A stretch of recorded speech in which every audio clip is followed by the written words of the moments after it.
Jeffrey in the courtroom? Yes, and we're on the You have to record. unmute yourself. Oh, I have to unmute myself? Okay. We're on the record, Judge. Oh, please announce the case. Okay, we are on the record in the Colt v. Plummer matter, case number D1756076-C.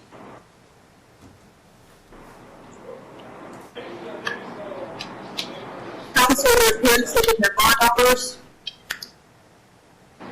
Good morning, Your Honor. Linda Lay, 12990, on behalf of defendant Alyssa Plummer, who is present. Good morning, Your Honor. Bob Cercio, bar number 5247, the guardian ad litem for Preston Colt. You don't have video, Mr. Cercio. You're calling in? My video from my side shows active. I don't know why it's not going through. I apologize for the technical difficulty. Okay. And we have Stacy. I see Stacy online. Yes, and Marianne is here also. Okay, so I'll ask Jeffrey Ann to swear the parties in. That's Alyssa, Stacy, and Marianne. Please stand and raise your right hands.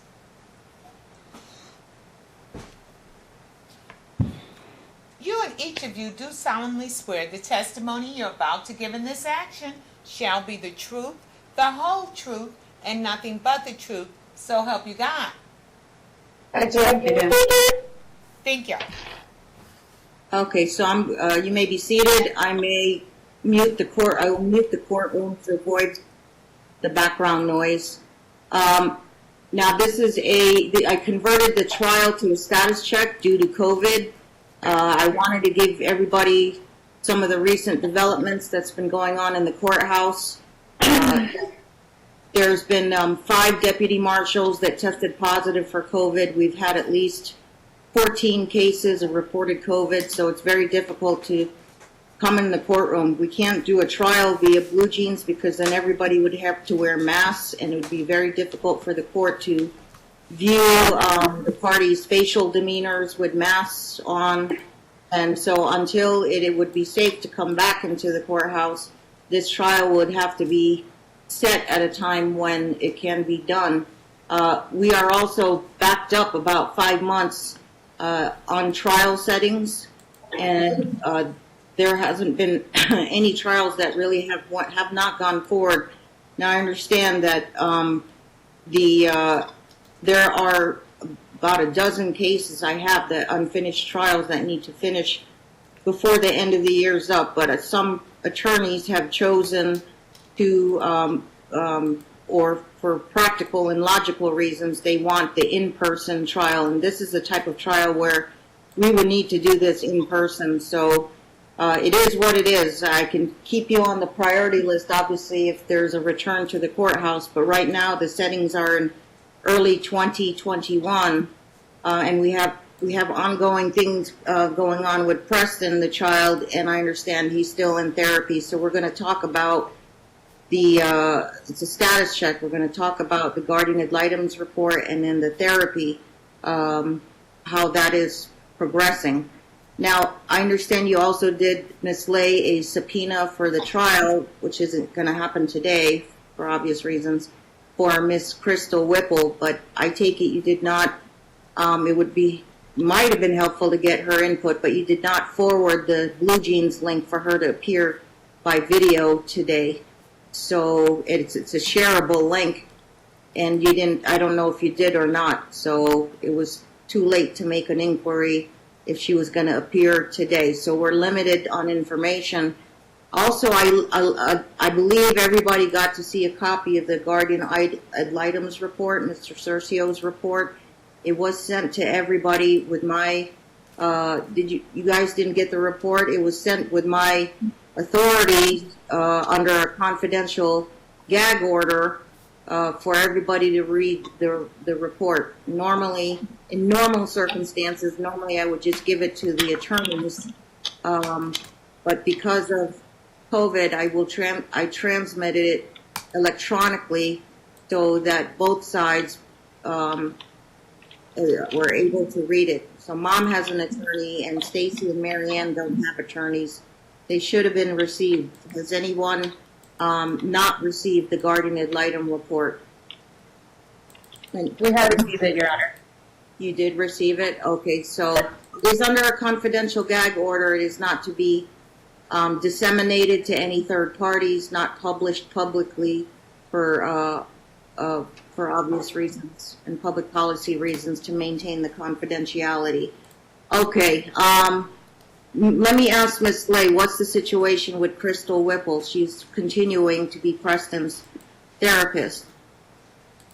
Right, Your Honor. And Your Honor, I apologize. We did send the subpoena to her, and so when I got the note that it was a status check, I stated that, never mind, it's been continued. So she was under the impression that she didn't need to appear. I did shoot her an email right now just to see if maybe potentially she could hop on. From my discussions with her, he stated that there was, Preston still withhold counseling, but Crystal is, she had another therapist also discuss with Preston starting last month, I believe. But he is still, so the family therapist, but he is still withhold counseling, and Crystal Whipple is still overseeing his sessions.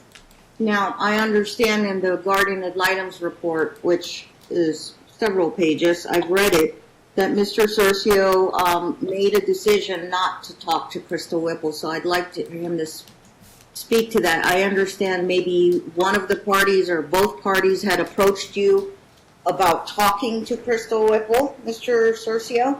Yes, Your Honor, this is Bob speaking. I was asked several times to speak to Ms. Whipple, and I made the decision not to after meeting Preston for the first time. Who asked you? Did both ask you? It was actually Ms. Slay. I may have had that discussion with Ms. Cantor, but frankly, I do not recall specifically. She's shaking her head no, so I'll just say that that was a request from Ms. Slay. Let me back up for a second and speak briefly to the communications that I've had. I've approached this as being the voice for the child and to be as independent as possible from both sides. And I have provided only procedural information, maybe how the court works, and what my role would be. And also I relayed Preston's requests, which are stated in the report.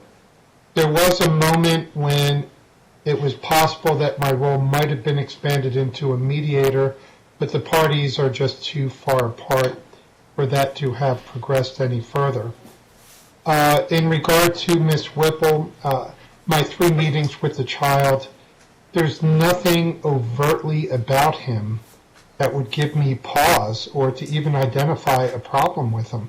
He seems like a genuinely age-appropriate, relaxed young man. And I did, other than there were a few things that there's a level of distrustfulness that he has with the process, but given the file that I read, that would seem perfectly natural to me. The other thing is that I did not want to have my words as an attorney be given undue weight by a counselor. There are times when someone of my age and experience in the community, that somehow my words might be given more weight than they should be in the treatment process. So I was concerned about that as well. But the long and the short of it is, there was nothing that gave me an immediate cause to identify a problem, and I thought that the child spoke to me candidly. Okay, I want to just at least give the summary that I was able to glean off of your 20-plus page report. The summary is that I believe Preston wants to resume contact with Stacy, the paternal aunt. Yes, in the first meeting with him, I asked him directly. He became very excited and said, "Ooh, is she there?" thinking that she was in my office. And then for the next two meetings, his requests to contact with her were unsolicited. He brought those up himself. And what were your impressions when you discussed his relationship with the paternal grandmother? It was primarily, and I mean no insult, maybe because Stacy was the first one brought up, that there might be some sense of that was on the top of his mind. There nothing negative was said about grandmother, but he seems to be bonded very strongly with Miss Cantor, and wanted to speak with her. He did not necessarily want to visit or stay with her during the first two conversations, but by the third conversation, he had expanded, wanting to go over there. He did not feel the need to be protected or to have someone else with him, and he expanded that request to include the grandmother, the maternal grandmother. Okay. I'm sorry, paternal grandmother. Yeah. Okay. Let me ask Stacy. What is your level of contact with Preston? We have not seen nor talked to him in the last 6 months since before our last court date on Valentine's Day, February 14th. We have had no contact whatsoever with him. Understood. Okay. So what we're gonna, I have to rule on today is whether we're going to reinitiate the contact, because it appears from the guardian ad litem report the child does want contact with you, Stacy. And I'm not sure about the grandmother, but I think Mr. Cercio is saying that the boy wanted to. He clearly made it known that he wants to reinitiate contact with you. Okay, as far as I'm sorry, Judge Moss, we cut out for a little bit, so we missed the last 30 seconds. yes, the boy wants to reinitiate contact with the paternal aunt, Stacy Cantor, and I have to make a ruling today on whether or not we will reinitiate contact. Well, Mr. Cercio obviously hasn't been on the case. He was appointed after the last date of trial, which was on, I believe, February 20th. And yes, I felt that it was in Preston's best interest that he have a voice, obviously. Now, you did ask, I don't know if both sides did, but it appears clearly Miss Lay's office or the mom maybe talked to Mr. Cercio and wanted him to talk to Crystal Whipple. Stacy, you didn't make that request? No, Your Honor, because based off Crystal's testimony and on the February 14th, February 14th court hearing, she confirmed that Preston was with Alyssa when he acquired the burn mark, and I don't know what the conversation was after that, but she also confirmed that he was in her care during that time frame as well. So Preston, he's only repeating what Alyssa and her family is telling him to say to her. So I don't have any confidence. And Crystal herself has told me that she fears for Preston's safety with Alyssa. Okay, that's what you know. Has Mary Ann any interaction with Crystal Whipple? No. Well, she has called her after the court hearing because you had said that we would be able to have a visit through her, and she has not returned a single phone call. I called her once a week for 10 weeks. Once a week for 10 weeks, and no. She never called me back. I left a message each time, once a week. Right. She never see me. And he expressed interest in seeing me as well, Your Honor. Okay. Just so to put this in perspective, Mr. Cercio was not there at the February 20th, which led to his appointment as the guardian ad litem. With respect to that, and I know Grandma had filed a motion, but I think there was problems with service, so the motion was not adjudicated. But in terms of, at that time, Mr. Cercio, Stacy, I believe Stacy herself was represented by attorney Carol Barnes, who subsequently withdrew from representation. And there was a bench conference with Carol Barnes and Linda Lay, and I believe Carrie Herdick, her co-counsel. And Grandma was asked, and she waived the being present during the bench conference off the record, and Miss Barnes spoke with, and you know, their interests were not opposed, so Miss Barnes spoke to the grandma, I guess, and then the grandma, we went back on the record, and Grandma said she said that's fine to waive that, and allowed Miss Barnes and Miss Lay and Miss Herdick to speak with the court and Crystal Whipple about Preston's, current therapy, and what the result was from the trial. And then we went back on the record. I pronounced that Preston should have at least 6 months of continued therapy. I stopped the contact with the paternal side of the family to allow the child to stabilize, because according to Miss Whipple, he was in a unstable state and very fragile, and so this is the point now where we're checking on whether or not contact should resume with the paternal family. So you may not have known the context, Mr. Cercio, but I understand. I respect your decision not to speak with Crystal Whipple, and you may not have known the context because the bench conference was obviously off the record, and only what we went back on the video, the pronouncement was allow the child to stabilize for the next 6 months. Yes, ma'am. Before I spoke with the child, I spoke for about 30 minutes each to each side, Ms. Cantor, and then, well, actually not Ms. Cantor, mostly through Ms. Barnes.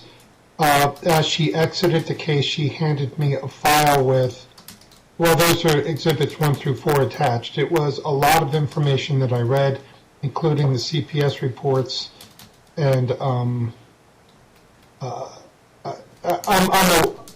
aware of, I believe that I'm sufficiently aware of the hearing for the safety concerns regarding the child. So it's not that I met the child out of a blind. It was with the context of reading as much of the file as I could. But again, my impressions, and I have to qualify this, my impressions are only via the Zoom meetings. I did not have the ability to meet with the child in person. Under better health circumstances, I would have had him in the office. We have a small play area. I would have just let him get comfortable, sit on the couch, play with toys, and then ease into the conversations with him. We had to do this by Zoom. Though certainly something is lost in that process, so that might flavor my thoughts on this. But again, nothing overt stood out at me as a problem. It didn't seem to line up with the history of the case. The child I met, I thought age-appropriate reactions, somewhat relaxed, given the circumstances. His attention span, I thought, was appropriate. The few seconds of interactions that I saw him with his mother as she would exit the conference room where I spoke with him alone, they seemed like genuine mother and son, touching selves. I'll be in the other room, don't worry, that type of, those moments that sometimes tell us a lot about relationships. So my thoughts on my interview were not without some level of understanding of the case. Okay, so the question has to be answered today of whether or not the court feels it would be helpful to the trier of fact if you speak to Preston's therapist, Miss Whipple has been involved with Preston, well, at least for probably well over a year or maybe longer. And she, 2 years? Okay. So she has a lot of information about Preston that may assist you with getting a more informative report. But are you opposed to that if the court directs the guardian ad litem to get more information and speak with Preston's therapist? Hang on, Stacy. I saw your hand raised. So, I am not opposed to doing that. I would make clear in my initial contact that I would be speaking on behalf of the child to the court, and that any conversations that we have to not view me as a controlling voice on the case, but merely as the representative of the child. absolutely, absolutely. Okay, Ms. Cantor, do you have any question or Yeah. comment? The issue I have with that is it's strictly hearsay. Alyssa obviously he has been completely alienated from in-person visits, going to school, any type of outside contact with his family or anybody in the world, basically. And the whole premise of this case is that she's burning him and coaching him to say that it's this side of the family. And I think Bob saw that during the last interview when he wanted Dorena Slater to sit there and watch him while he, and let me just bring this up, now there's new allegations that I'm the one telling him to hurt himself. For the last 2 years, it's been Marianne. So now there's new allegations that I'm the one telling him to hurt himself. And he wanted Dorena to sit there while he told the truth about how Auntie told him to do this. I could understand the respective extremely polarized positions between you and Alyssa, but this is what I have. I mean, Ms. Whipple is Preston's therapist, so she has to obviously act in Preston's best interest. She hasn't been, she's still in the middle of her testimony, obviously, for the purposes of this trial, but she's doing the ongoing therapy. I am inclined, and I will likely make orders today to reinitiate the contact with the paternal side of the family. It appears that based on the guardian ad litem's verbal report and written report to the court, that the child is relaxed, appears to be stable after 6 months of additional therapy. And so the assumption is, I mean, I'm a little bit of a disadvantage, and I'm just like Mr. Cercio says, I mean, his word doesn't control the case, and neither does Ms. Whipple's testimony or information provided to the court. We have to piece everything together in that context. But it appears, the disadvantage I mentioned is that I just don't have information from Ms. Whipple today. It was a resumption of trial converted into a status check, not just on the setting of the next trial date, but also a report back from Ms. Whipple on the 6-month mark. And Ms. Whipple did not submit, I mean, I don't babysit my cases, but Ms. Whipple did not submit an updated progress report. Ms. Whipple, I'm not sure if she reached out to you, Mr. Cercio. I assume she did not.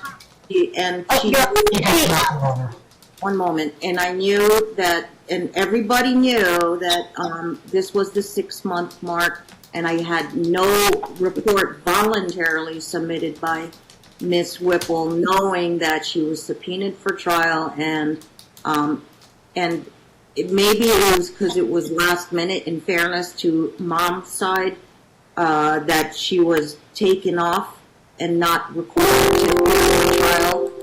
Maybe there was a misunderstanding that this was a 6-month status check, and no report from Ms. Whipple. And I understand Mr. Cercio. I wrote Mr. Cercio's decision for part of his initial report to the court not to speak with Ms. Whipple at this point and just report back what he knows. And he knows, and I know he did a thorough job reading the history of the case. There's a lot of information. This case is a very long history.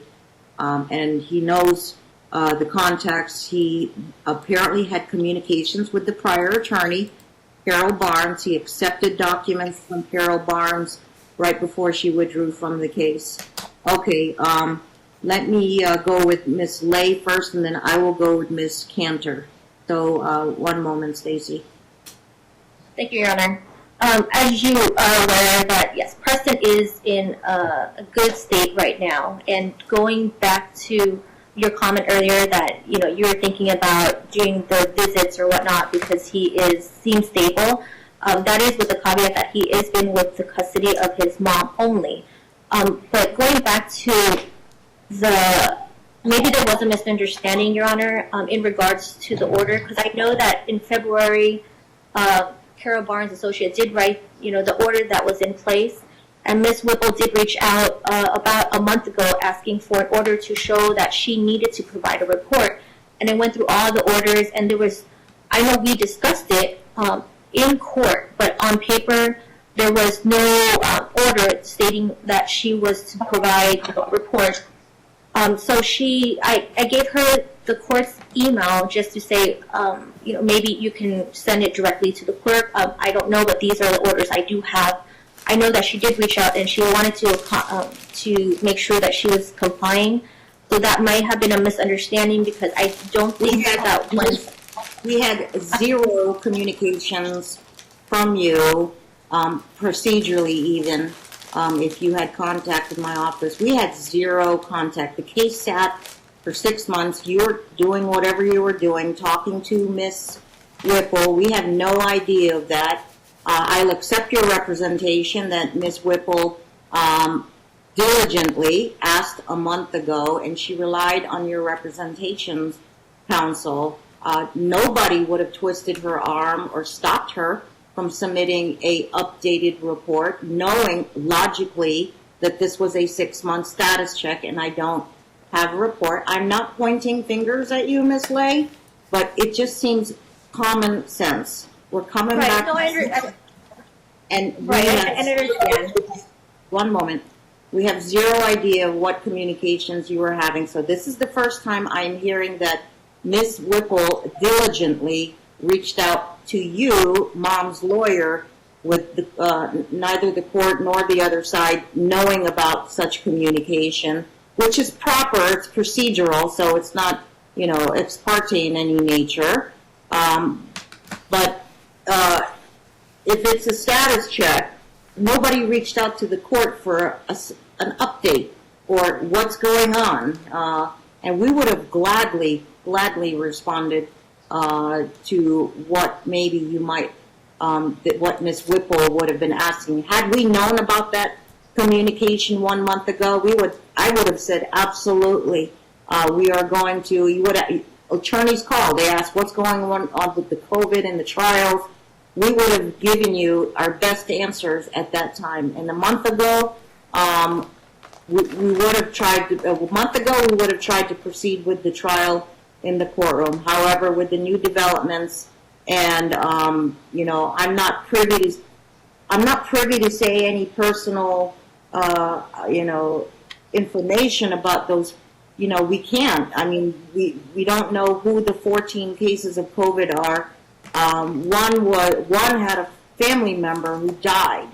Okay, died at the hospital because of COVID, and it's. You know, a month ago we didn't know about it, but that's why I set the status check and converted it from a trial last week because of any new developments and what's going to happen with the trial situation. And this case is impacted obviously because my term ends at the end of the year, and before I forget, I will tell you, you may stay on as a Department I case. There are 2 females running in my department. But there are 4 brand new domestic judges and there is a very good chance you will be randomly assigned to one of the 4 brand new domestic judges. And these are going to be first time new people who are going to, for the first time, take the bench. They are attorneys. So you will not be randomly reassigned to one of the veteran judges. It would either be State Department I, or you'll be sent to another brand new judge, not one of the veteran judges, who will have to potentially finish the trial. Fortunately, I have very, very detailed type notes on every piece of testimony that was taken since day one. So they would have the videos available, they would have the notes, and the trial, if this thing is set in 2021. You remain on my priority list, obviously, if we can come back into the courtroom, but there's other impacts of other unfinished trials that I have to finish, and it's based on the age of the case. And you are on the probably at the top in terms of oldest case pending. We started this trial like fall of last year, going on a year, I suppose, or earlier in the year. I think I don't know what day. February was about day 3, so we might have started earlier in the year. I have trials older than you that have been going on day 17, day 15, etc. Okay, so as far as any other additional comments, I will hear them from both sides. I took the time to explain the context of everything here, and whether the court will initiate the contact based on the information. I have to say and I appreciate your candor to the court, Ms. Lay, that you did have that conversation with Ms. Whipple. You had every option to say, yeah, please go ahead, and you did. You proactively, you did your diligence and said, here's the department's email. Go ahead and write a report. Write a report to the judge, and the judge will distribute it to both sides. And it would be under a gag order, just like giving you the garden ad litem report. But unfortunately, we're at this point today. The other side is obviously pressing to have the contact initiated, and so it's the judge's call whether or not it would be safe, obviously, and stable for the child to press for that. So if you have any additional comments, given the not having all the information today, but I do have a good, very, very, very thorough report from our pro bono guardian ad litem, Mr. Tercio. Anything you wanted to add? Your client obviously is probably polarized and saying, don't start up the contact, wait for Ms. Whipple to write her report, and err on the side of caution. I guess that's your argument. So, well, that's so much, Judge Moss. I know that what Alyssa, I know the sides are polarized. I did reach out to Ms. Cancer in order to find a middle ground, but yes, we are polarized. The only reason why I asked about Mr. Cercio is contacting Ms. Whipple is for obvious reasons, but if we may, Your Honor, because of what's going on, can we at least do a gradual visitation in terms of like video conferencing first to see how it is, and then moving forward with supervised visits to see what happens, because it would be a 180 for Preston, and also there are concerns about what's going on after the fact, after our hearing. But my only thing is, I think a good compromise, at least at this point, without seeing Dr. Holland's report and Dr. Whipple's notes and reports, at least for the time being until we reconvene again, if we can at least do the Zoom or whatever it is, video conference, so that Preston can get readjusted. I'm not saying one way or the other. I just think maybe steps. And I understand that my client is opposed to it, but at the same time, I think for purposes of moving this case forward, that would be our argument, that I agree that maybe there will be some contact, but until we get definitive information from Dr. Holland and Whipple. That's what attorneys do. They leave it to, they leave it to the judge to make these decisions. So I understand, and we have a lot of options here. So you're asking, for purposes of the court minutes, you are asking graduated supervised visitation. Okay, I get that. Stacy was obviously going to oppose that and give me her request I do want to enter a finding in the court minutes today that it does not appear to the court that the mother has alienated Preston from the paternal side of the family, in particular Stacy. Stacy is of the mindset that there's alienation going on, but I don't see that, Stacy, per the guardian ad litem, Mr. Cercio's report, that Preston is not alienated because he jumps up and down and he says, is my auntie there? Is she there? Can I see her? When can I see her? And Mr. Cercio obviously clearly reported that in his report. Preston does want to see you. Preston is not alienated from you. He asks about you, and it's a matter of what type of visitation you will have. So, Stacy, I will let you speak on your behalf now. Thank you, Your Honor. Yes, I agree. That's Preston's desires. However, I want to call note about the coaching where he wanted to make sure that his maternal side of the family saw that he was telling them that, what was it? Matches. That I taught him how to use matches, and then I telling him to hurt himself.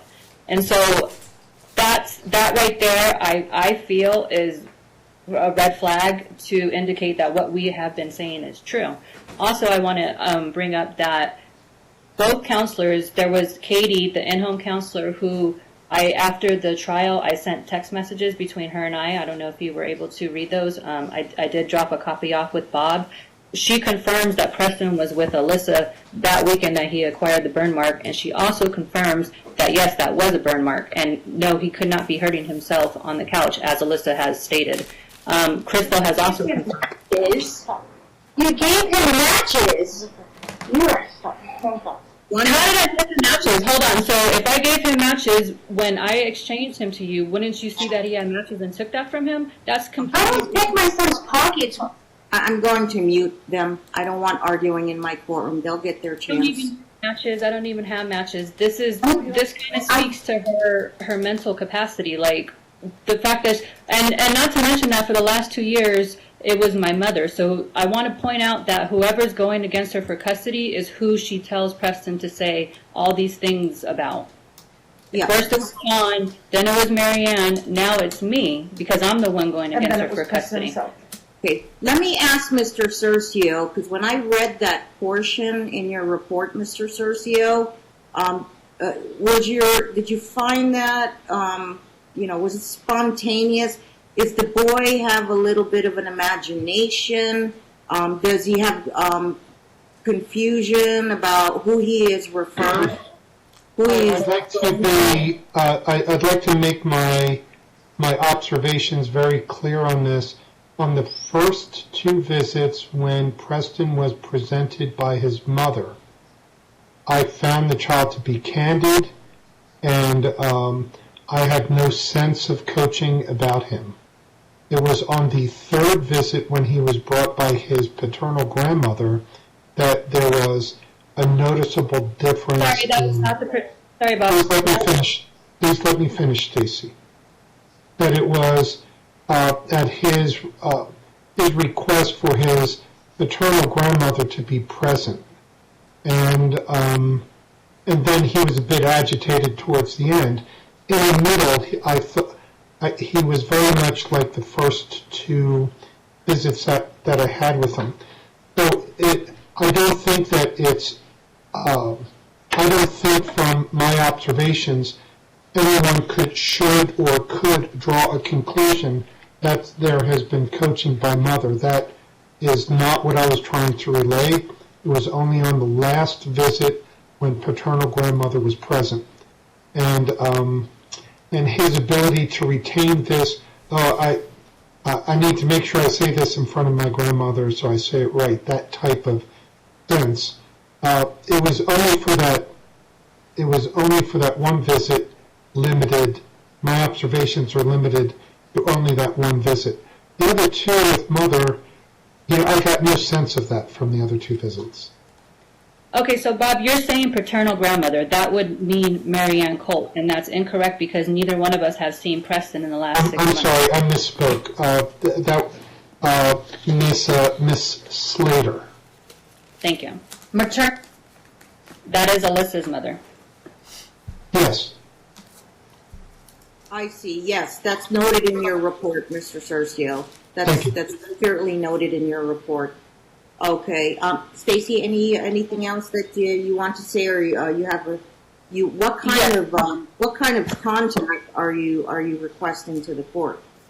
I would like my visits reinstated. I mean, there has been no danger or allegations of danger with me. The fact that Crystal was here and confirmed, both Crystal and Katie, who, by the way, is no longer Alyssa's in-home counselor. Alyssa went off on her and made a grown woman cry. Katie told me this herself, and Crystal told me this. Who is Katie? This is hearsay. Katie is the in-home counselor that was Well, going to Christina. Alyssa's house to check on Preston. And Alyssa would call her and take With Crystal? Katie works with Crystal, or she used to. Now she's no longer with Hope Counseling, is what Dr. Holland had told me. Okay. Because Alyssa, Yeah. Let me get a response from Ms. Lay on this alleged incident with Katie. Ms. Lay?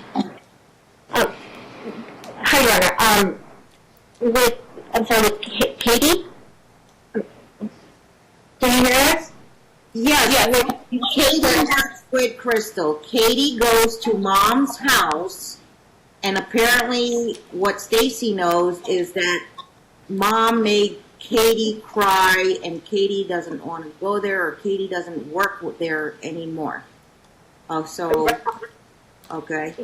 Your Honor, may Ms. Plummer speak to this issue, because she would probably accurately state it better than I can. Sure.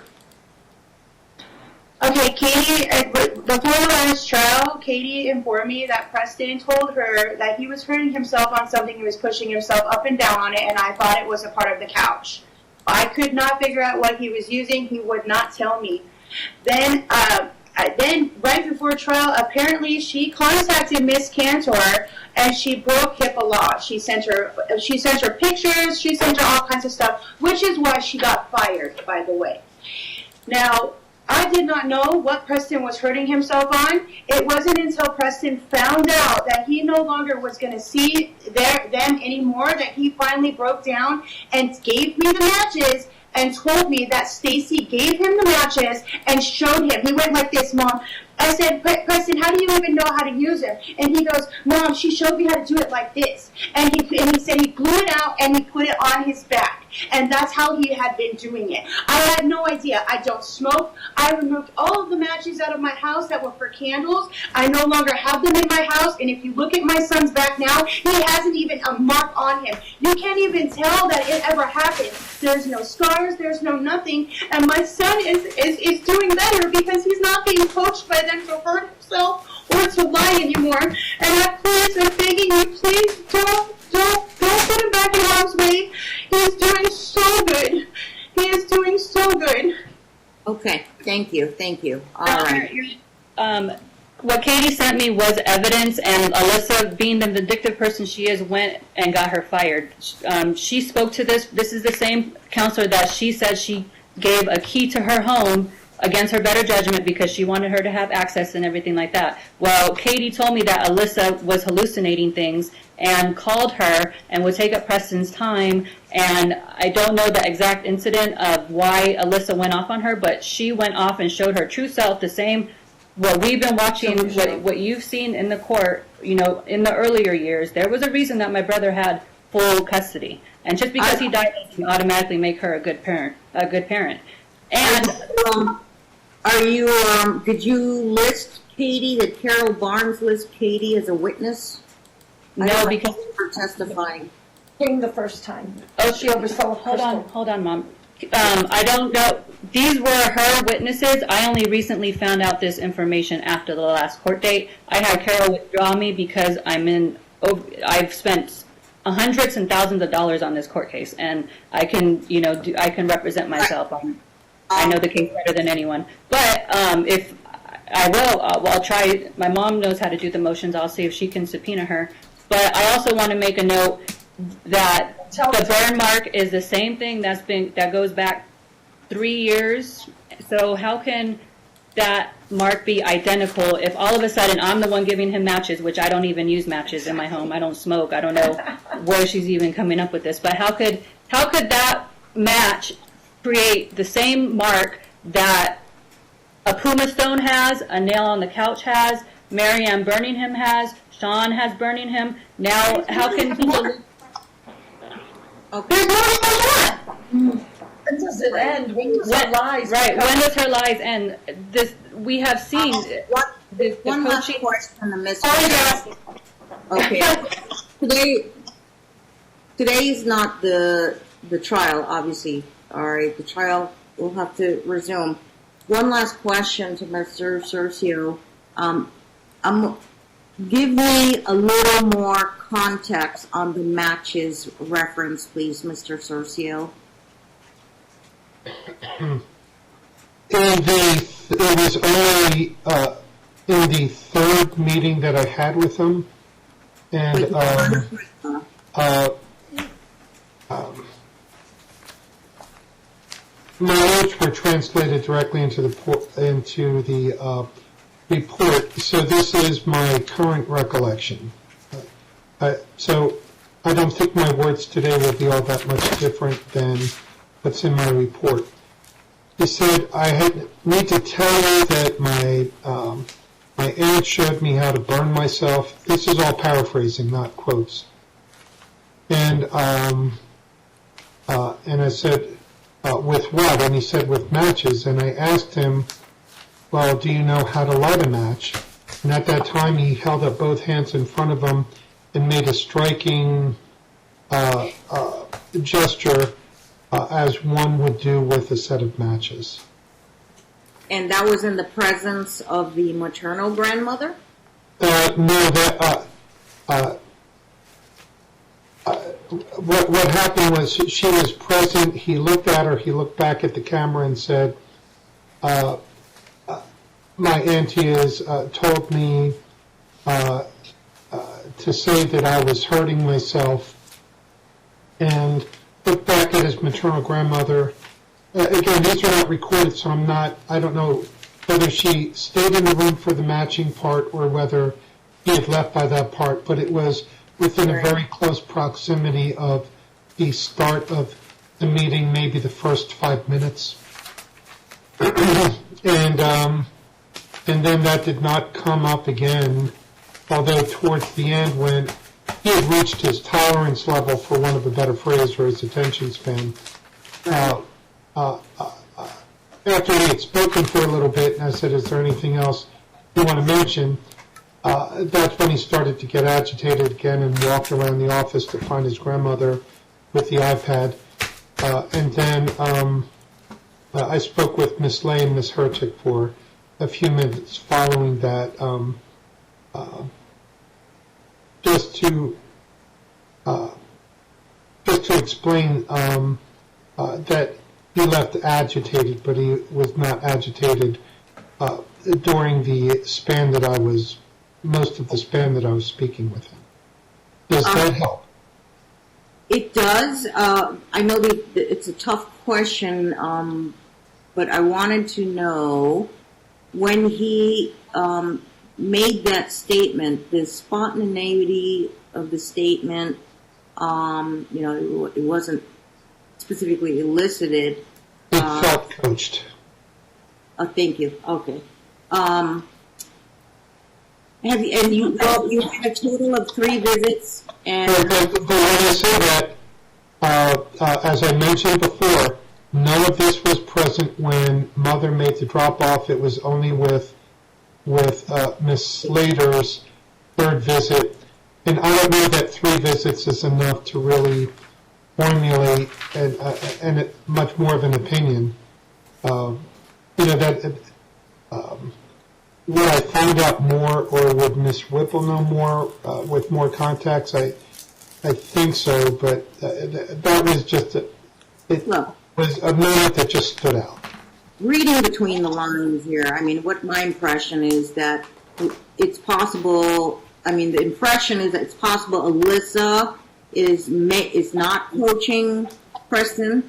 But the grandmother, knowing that her daughter was in litigation, might have done the coaching knowing that she was going to drop it off.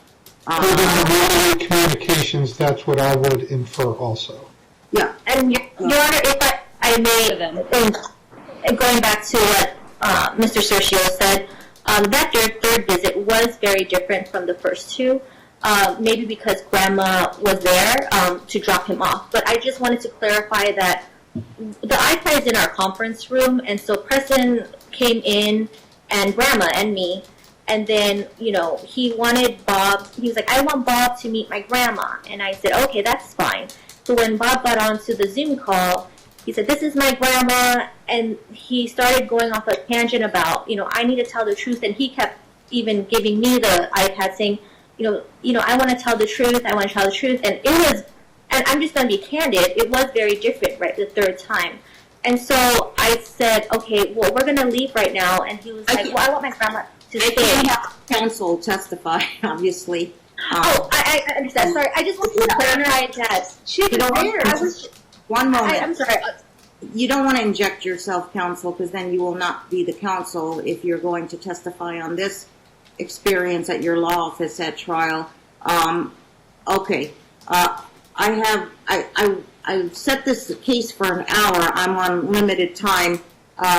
Stacy, you have be real brief because then I'm going to make some orders. I just want to also bring note to the January 29th observation with me and at Donna's house when he ran out to his mom and said, I told the truth now, can you buy me Pokemon?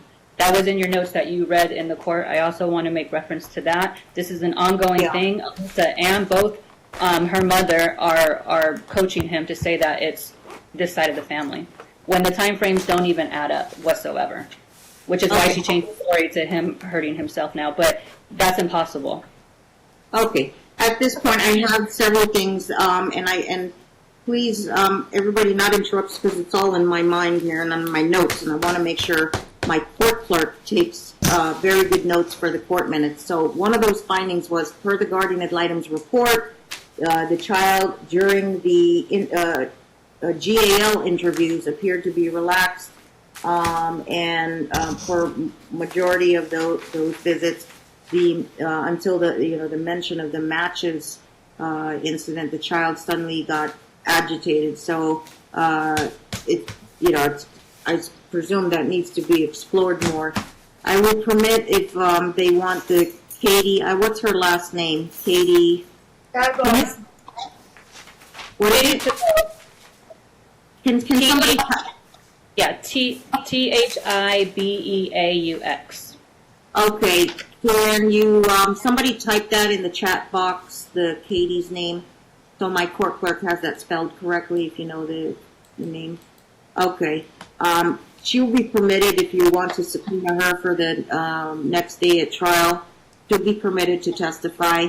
I don't know if maternal grandmother is on your witness list, Ms. Lay, so she may want to speak and testify under oath to that. So Ms. Slater is the maternal grandmother is an anticipated witness for the continuation of the trial.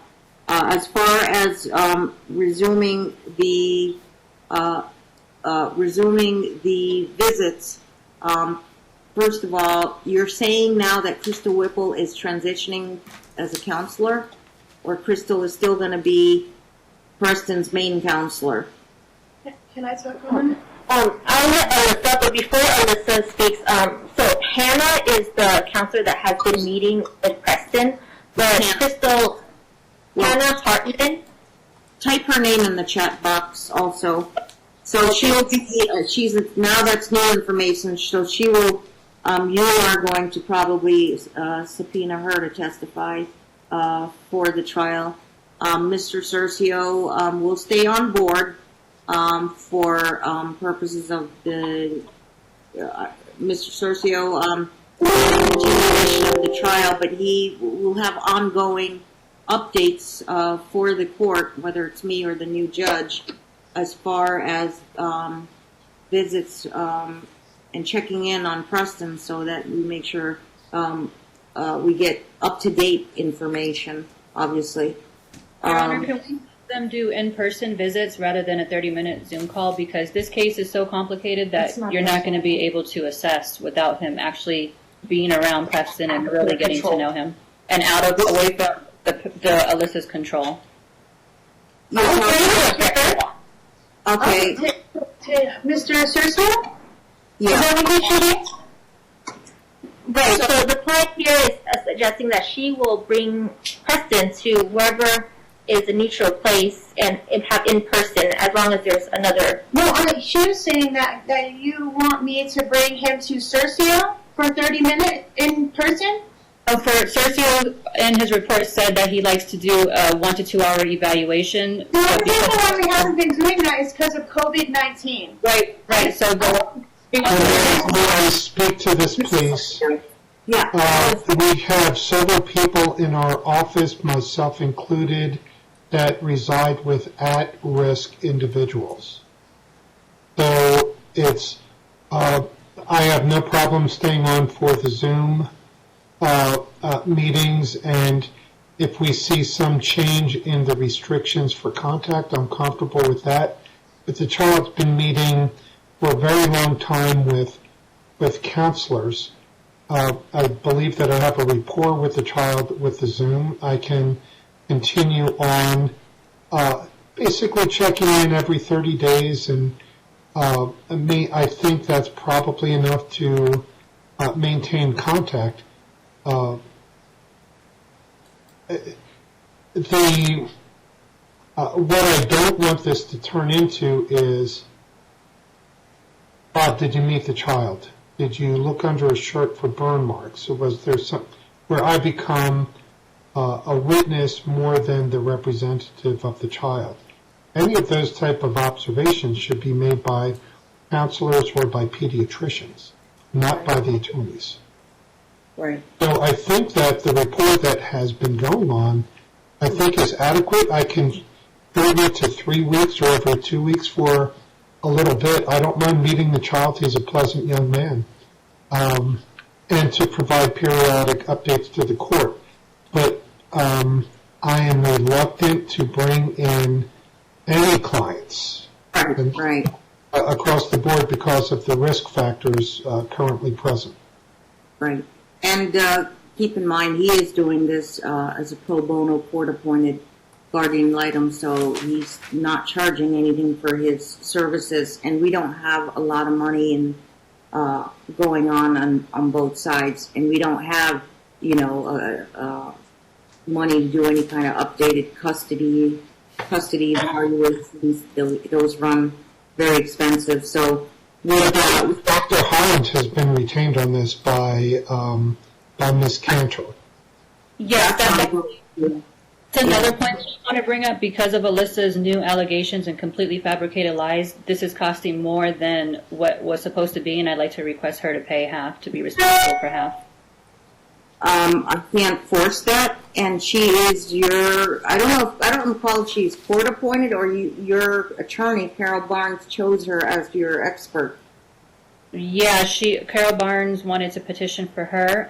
You said okay without prejudice. However, because of Alyssa's new allegations, which she's sending them on wild goose chases, saying that Sean had an open case with Ethan, who's his older son, which is completely a lie. So now I have to give her that mother's contact information. And then, it's just escalating because of her lies. So I'd like her to be responsible for paying for some of this. It's only fair.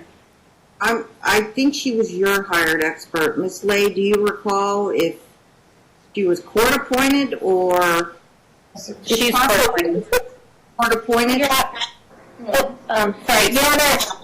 I agreed to pay the initial deposit assessment, but like I said, this is running way more than what was anticipated because of Alyssa's saying more lies. Okay. Ms. Lay, what's your understanding? Your Honor, what had happened was, during the discovery phase of this case, the counsel did not retain an expert, which is fine, it's their case. And so, in the middle of trial, because we had Crystal Whipple to testify, she didn't testify at this point yet, because we had her as a witness, at some point during trial, counsel wanted us to stipulate to have Dr. Holland in the middle of trial, evaluate this case. We were reluctant on our end because, as you know, we are doing this pro bono as well, and Ms. Hummer does not have the funds to pay half of the expert. So in this case,